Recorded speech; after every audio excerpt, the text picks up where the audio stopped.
Monday night was hardly the epic show that Triple H promised after Survivor Series. Still a solid show. I enjoyed it, but why he feels the need to exaggerate like that, I don't know.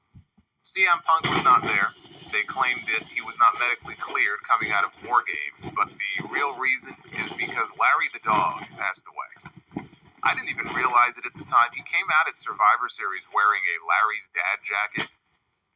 Knowing that Larry had just died, and then he had to go out there and put his game face on like that is really sad. Because when you really go back and look, he does look very depressed, almost. He looks very sad. I don't know exactly when Larry died, if it was the day before, if it was earlier that week, I have no idea. But, if you've ever lost a pet, you know what that pain is like. It's like losing a member of the family, because they are members of the family. And anyone who says otherwise, I feel sorry for you, that you've gone through life without ever knowing what that bond is like. I don't know how old Larry was, but I know Punk and AJ adopted him from the Paws Rescue in Chicago about 11 years ago.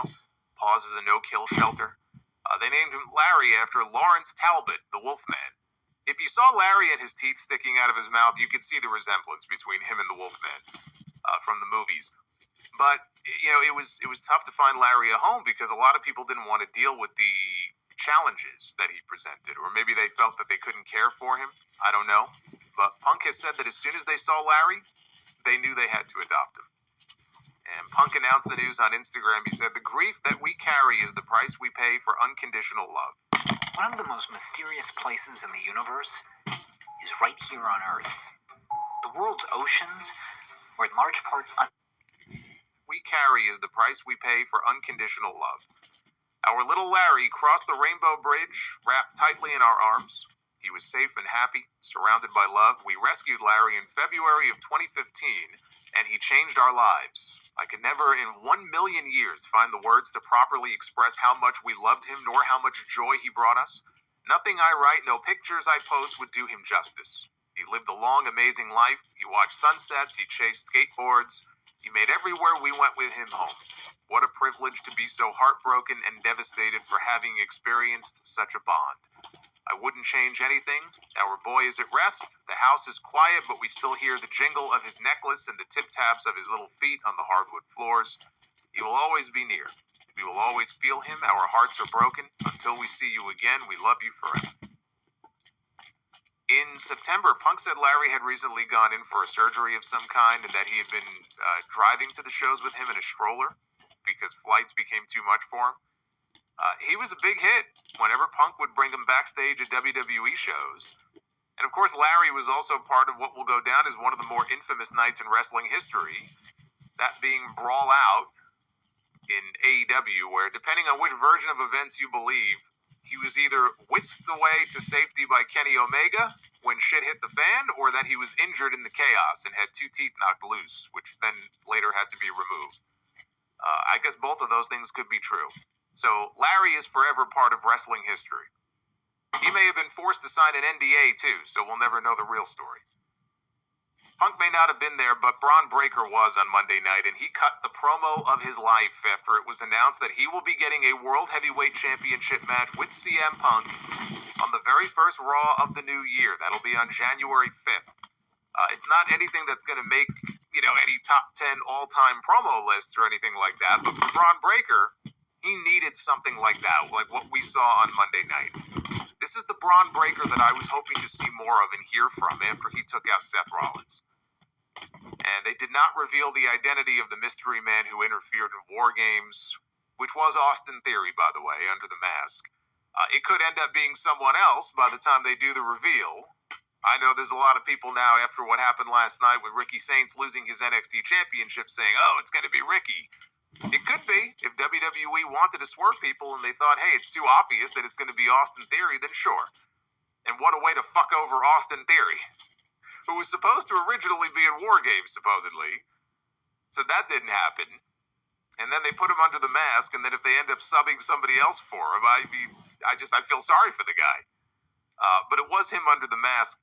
Can you imagine, though, if it ends up being like Chris Jericho, because they end up dragging this thing out long enough for his contract with AEW to expire, and they have him take Seth's spot as like the veteran leader of the group? It would be like a new learning tree. Thanks, I hate it. Actually, you know what? It would feel fresh for a little while because he hasn't worked there for so long. And plus, I don't think I've ever seen him and Paul Heyman working together on screen before. I mean, he worked for Heyman in ECW, but I think that's the only interaction they've ever really had. It's going to be theory, though. At this point, they may as well save the reveal for that first Raw of the new year. And if they do, it should be to help Braun Breaker beat CM Punk to win the World Heavyweight Championship. WrestleVotes Radio had a report that Braun Breaker's name has emerged as the current whiteboard favorite to win the Royal Rumble. The whiteboard, of course, being if you watched WWE Unreal on Netflix, where they write in their creative plans on an actual whiteboard. So as of right now, the whiteboard favorite is Braun Breaker. And look, I would not have a problem with Braun Breaker winning the Royal Rumble, right? It'd be somebody new who's never won the Rumble before. Clearly, he's someone who they are banking on to be, if not their biggest star, one of their top 3 biggest stars to carry the company over the next decade. So I don't have an issue with him winning the Rumble, but that would mean that he's not winning the championship on the 5th. If Breaker does not win the title, and he wins the Rumble instead, I would much rather CM Punk lose the title to someone else before WrestleMania. Because I'm not feeling it if they just run Punk and Breaker back a second time as a WrestleMania main event, like a night 1 main event. I'm not feeling that. So here is the only scenario, okay, in which I would be in favor of putting a belt back on Roman Reigns, which is not by no means a long-term solution here. But this is the only scenario in which I would accept this. Punk keeps the title, January 5th. Braun Breaker wins the Royal Rumble. Punk drops the title to Roman Reigns instead. I don't care when. It could be at the Rumble, it could be the Chamber, whenever. Punk drops the title to Roman Reigns. Braun Breaker then chooses Roman. And we finally get the Roman Reigns-Braun Breaker match they've been avoiding doing. But you do it at WrestleMania, with Braun Breaker beating Roman Reigns to win the World Championship. Then you could have CM Punk win the Elimination Chamber in Chicago, in which case you'd have to do Punk and Roman, I guess, before then. But you could have Punk win the Elimination Chamber and he challenges Cody for the WWE Championship at WrestleMania in the other main event.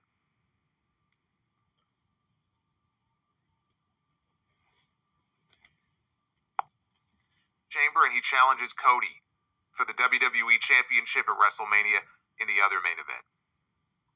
I know there's been a lot of talk about WWE wanting to do Cody and Roman 3 at WrestleMania. Now Meltzer's saying, well, it doesn't have to be at WrestleMania. Maybe it's not at WrestleMania, but they definitely want to do Cody and Roman 3. But man, I don't want to see that. As great as those first 2 matches were, I don't know how you top that. I think it's too soon. Even Cody, I don't remember where he was interviewed this week, but he was asked about it.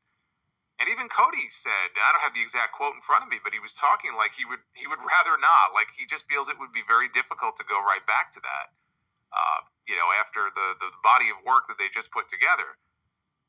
Now, if Cody was going to go heel at the end of that match, that makes things more interesting coming out of WrestleMania, not necessarily going into WrestleMania. But you could do the same thing with Cody and Punk. If you wanted Cody to go heel, he can go heel at the end of it to keep his championship. Then you have Punk chasing Cody for a while for the title over on SmackDown. Randy Orton could chase Cody, but with Randy as the face and Cody as the heel. And then eventually you could work a younger face in there who could be the one to actually take the belt from Cody. You just need to make sure, like if you're going to turn Cody heel, and I said the same thing last year, or this year rather, if you're going to turn Cody heel, you have to have that top babyface who's going to be there every single week who can step into the man's shoes. The idea of turning Cody heel this year was insane to me. Like, it just wasn't the right time for it. I don't care how much the people, some fans on social media wanted to see it. The Rock wanted to turn Cody heel. It would have been ridiculous at the beginning of 2025 to turn Cody Rhodes heel. I am more open to it next year. And you don't need The Rock to do it. But man, Cody's got that Wheatley sponsorship. He's got his own podcast that they plug every week. I don't know that they want to do that. I don't know that they want to turn him. I see a lot of increased chatter lately about Cody turning heel And I myself am more open to the idea. That doesn't mean WWE is, because he's doing all of these different like corporate things, and it would just be weird if he turned heel. I guess it depends what kind of heel he would be. He could still be corporate. I mean, corporate Cody. Maybe that's the play, for him being the heel. But creatively, I just think it could be a lot of fun. It just wasn't the right time to do it this year. Next year, I think you could definitely do it. Speaking of Cody, on the other side of things, you've got Drew McIntyre, who is still suspended on SmackDown, but Cody went after him when he showed up on Friday. Nick Aldis was like, nah, I don't think so. You're still suspended. You did your War Games thing, but you're still suspended. Get the hell out of here. Cody attacked Drew. He had to be pulled off of him. And then Cody goes out to the ring and he is begging Nick Aldis to reinstate Drew McIntyre. Cody Rhodes is also going to be wrestling next weekend on Saturday night's main event because they had a segment where Cody and Aldis later in the show, they confronted Ricky Saints and Oba Femi backstage. They were summoned to SmackDown. And the two of them were scheduled to have an NXT Championship match at Deadline last night. And Cody told them, whoever wins that match, whoever walks out as the NXT champion, you're getting me at Saturday night's main event, because this was John Cena's whole thing. He wants there to be a series of NXT exhibitions, right, against WWE main roster talent. Don't get no bigger than the WWE champion. So all of a sudden, it wasn't just the NXT championship on the line last night, right? The stakes just got upped in a major way because the winner of that match was going to have this prime spot against one of the top stars in the company, arguably the top champion in the company, on what is going to be one of the most talked about shows of the entire year. And now we know that that person that Cody is going to be wrestling next Saturday is going to be Oba Femi, who won back the NXT championship last night from Ricky Saints. I love it. I thought Ricky was holding on to that title, though, at Deadline, and that he was going to be the one fighting Cody, but they put the belt back on Oba, which I was against, only because that would mean, to me anyway, that would mean that he is not main roster bound yet. And he should be.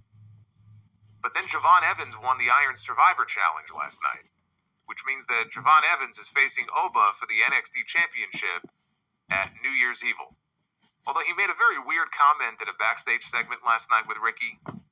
Ricky was all down about losing the belt, and Javon was trying to cheer him up. And Javon made this comment about, I'm not waiting for New Year's Evil. So I don't know what that means. I don't know if he's going to ask for his title shot on TV this week, but right now, that is the scheduled NXT Championship match for New Year's Evil. And if they stick to that, I think there's a very good chance that Javon Evans is going to win the belt there. He has never beaten Oba Femi before. He lost to him at Stand and Deliver. I think it was a triple threat. Then he lost to him one-on-one in August back at Heatwave. I say put the belt on Javon and debut Oba in the Royal Rumble. I think this is the way. Push up in a Rari with Ferrari, and BT. Ask your question, you like me. Mental health check, talk to me. Somebody got you. Sounds really watered Debut down. Oba in the Royal Rumble. What it even used I think this is the way. But what a way to debut Oba on the main roster against the WWE champion. And I know everyone's like, oh, Oba's got to win. Oba should beat Cody. It's the perfect spot for a Drew McIntyre run-in to screw it all up, because you don't actually think that we're going to get a clean winner in that one, do you? I mean, sure, Oba beating Cody sounds great, but I'm fully expecting Drew McIntyre to make an appearance. I think McIntyre then gets reinstated in time to challenge Cody for the championship on the first SmackDown of 2026. I think it's January 2nd. And at that point, it just becomes pick your poison. If you can only choose one, which title would you prefer to see switch hands that week? Because they're not going to do both. They may not do either one of them, but they're not doing both. We got a WWE Championship match if they do this, and they already have a World Heavyweight Championship match scheduled. Of the two, if I had to choose, I would rather it be Drew, just because there is literally no other reason to run that match back again, if not to put the title, finally, on Drew McIntyre. And then it's just a question of how long he holds on to it, because I don't see him going into WrestleMania as the champion. It's like Kevin Owens this year, right? They could have put the belt on him in that Saturday night's main event match a year ago, in December of last year. And they could have let him hold it until the Rumble and then drop it back to Cody in the ladder match. Instead, they had him running around with a Winged Eagle replica. This time around, there's no harm in letting Drew McIntyre have a month or two with the WWE title. all the more reason if Cody wins it back, say even at the Chamber, he would want to do everything in his power at WrestleMania to make sure he keeps that title this time. And not have a repeat of what happened this year when he lost it to John Cena. And so that could be the story. If the idea would be to turn Cody heel, right? He's going to do everything in his power to make sure this time the title stays with him, even if that means turning to the dark side to do it. And actually, that scenario works well then if Braun Breaker does win the Rumble to wrestle Roman and Punk wins the Chamber to challenge Cody. Then, that all kind of comes together well. Seth Rollins, if he is back in time for WrestleMania, because I know that's what he's hoping for, that he can be medically cleared in time to be on that show. Where does he fit in? You could always add him to the Roman Reigns-Braun Breaker match if they had no other spot for him, right? With the argument being that Seth never actually lost the title. He had to vacate it. By the way, WrestleVote says that the current plan for the Royal Rumble is a 4-match show with 2 title matches and the 2 Royal Rumble matches. And those 2 title matches are not yet finalized, even though the show is less than 2 months away. Imagine walking into your local bank and saying, I'd like to move my savings into Bitcoin. The banker smiles, maybe even chuckles politely, but inside, alarms start. Fuck you.